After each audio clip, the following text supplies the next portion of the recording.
Wait, is that what you did? You pressed play to see if there was anything new on Matt Canada? Oh, come on! I thought you came for all the original commentary and biting wit and all that other stuff. Good morning to you. Good Thursday morning. I'm Dejan Kovacevic of DK Pittsburgh Sports. This is Daily Shot of Steelers. It comes your way bright and early every weekday. If you're into hockey and or baseball, I also offer daily shots of Penguins and Pirates that offer almost as much rich insight as this particular program. No, Canada hasn't been fired, at least not as of this morning. It's going to have to happen, meaning in one direction or the other, by today or tomorrow, and I strongly believe that based on stuff I've heard and based also on common practice.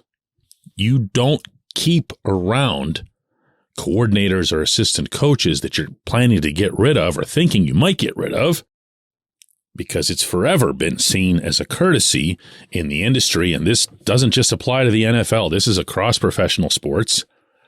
If you're going to let go of somebody, let go of them early so they have a chance to latch on somewhere else. Most coordinators and almost all assistant coaches function on year-to-year contracts. Now, Canada's got another year. I wouldn't read too much into that. If the Rooneys are as serious about winning as they've appeared to be for a very, very long time now, that shouldn't even be part of your thought process as compared to making the football team better. But no, for real, that's not what I came to talk about today. I wanted to talk about what made the football team better. What within the football team became better? Why? I guess because while it seems like everyone else across the Steelers nation seems to be focused on this negative thing or that negative thing or this potentially bad thing or whatever, I'm not ready yet to let go of that positive vibe from Sunday. And really the positive vibe over the second half of the past season. I had a brief conversation with Kenny Pickett the other day, and I mentioned to him that with all due respect to everything that he'd achieved as a rookie, it didn't measure up to what his offensive line did. And boy, did he ever agree with that. Not only because quarterbacks are wont to do that sort of thing. You know, they know who keeps them up on their feet. But it was an enthusiastic, passionate agreement on his part. There's no facet to this football team that came further along than the offensive line.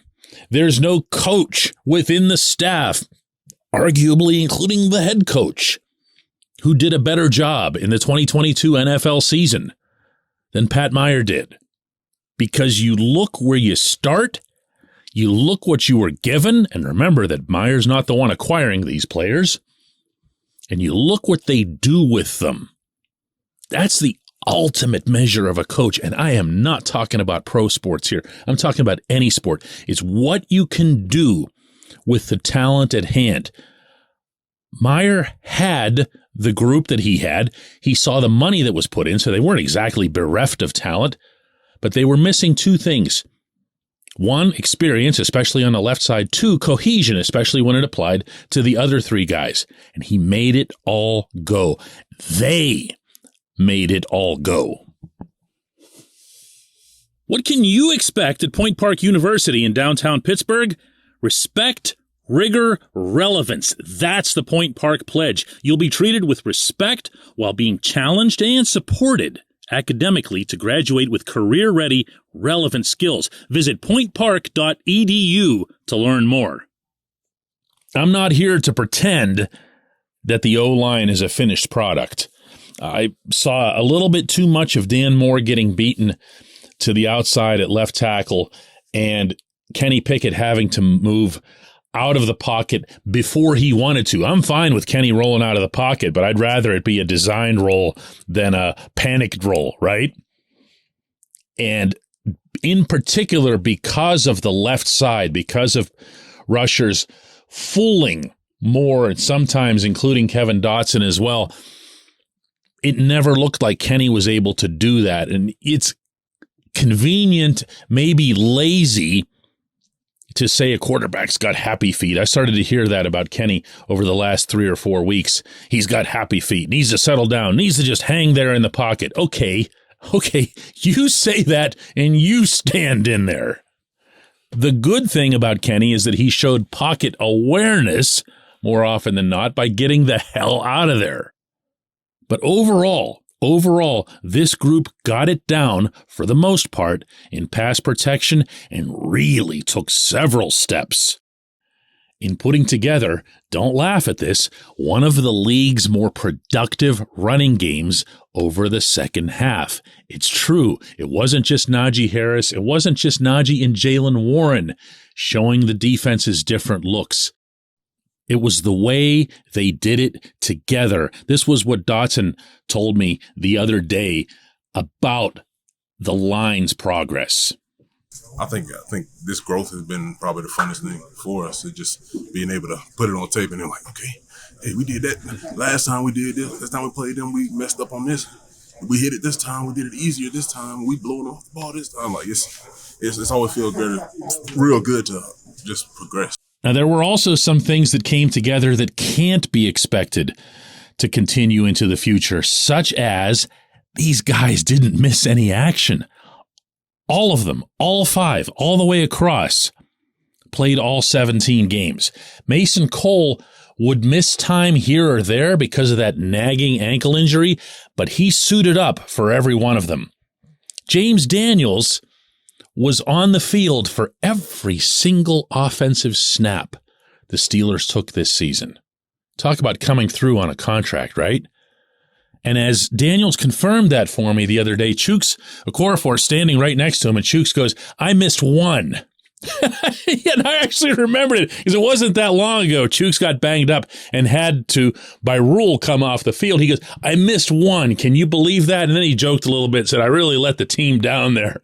You know, they were all out there and they were available, but that doesn't happen, which means you do need to have depth. You do need to have assurances at multiple positions.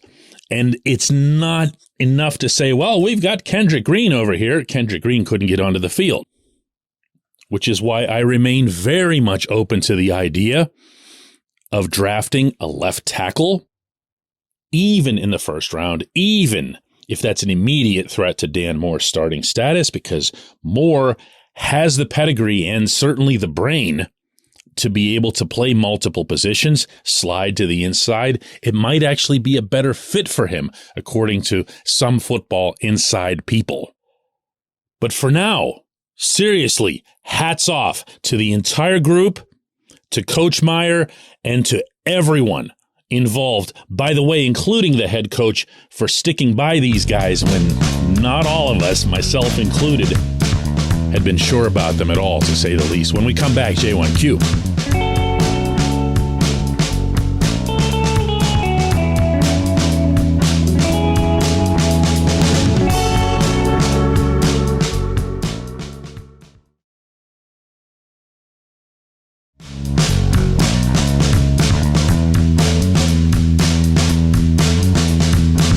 Of Daily Shot of Steelers is brought to you by our friends at Mike's Beer Bar.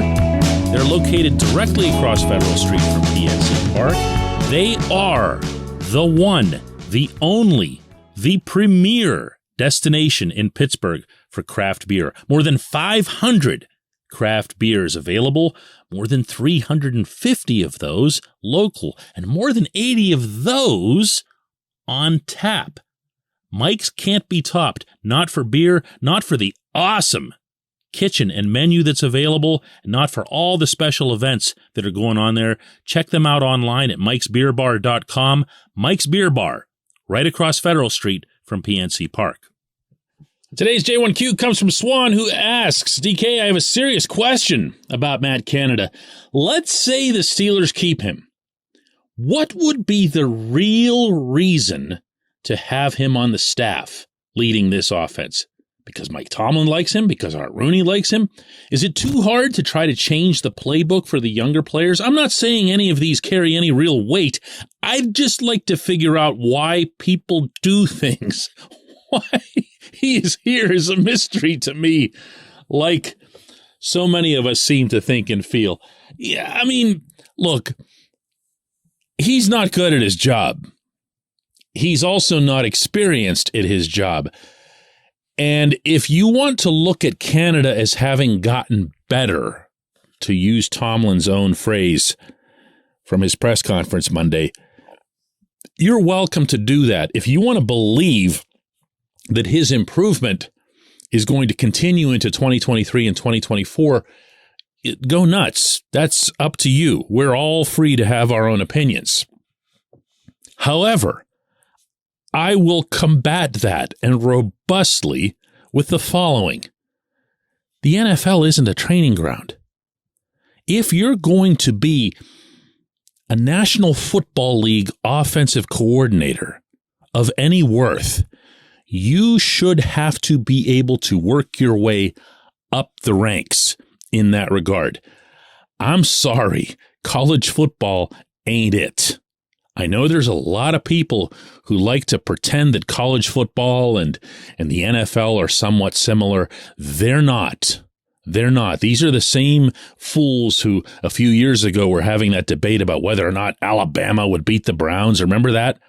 The Browns, those Browns, the 0-16 Browns, would have hospitalized all 90 of those kids had there ever been a Browns versus Alabama game. The sports, the levels of the sport are not comparable in any way.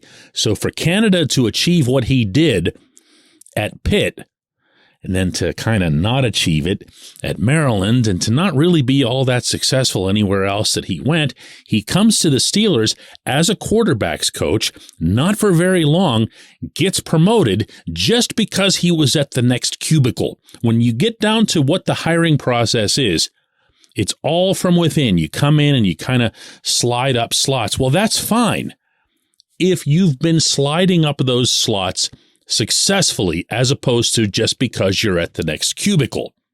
The Steelers, everyone likes to ask questions about the coaching tree. It's one of the favorite Mike Tomlin attack routes. Thing is, it's also accurate. It's accurate. There isn't one.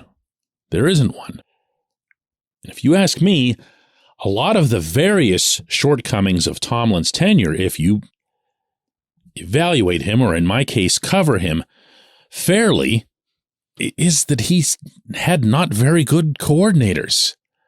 And that's been borne out over time because no one else wanted them when they were done in Pittsburgh, other than Bruce Arians succeeding elsewhere, but he got forced out. So why would you keep Canada? In my eyes, and this is going to be kind of a boring answer here, but I think it's the right one, it'll be just because they don't like change. The head coach is no different than the Rooneys and anyone else associated with the Steelers over the past half century. They don't like change. They don't believe in it. They believe that there's issues with continuity.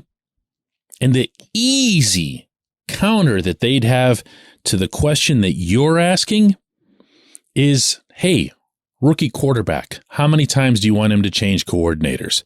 Things just started to get good. We won 7 out of our last 9 games. What do you want us to do? Blow that all up and start from scratch? I'm not taking that stance. I'm telling you that it's going to be most likely their stance, which is what you asked. I appreciate the question. I remain holding out hope with everyone else. Let's do another one of these tomorrow.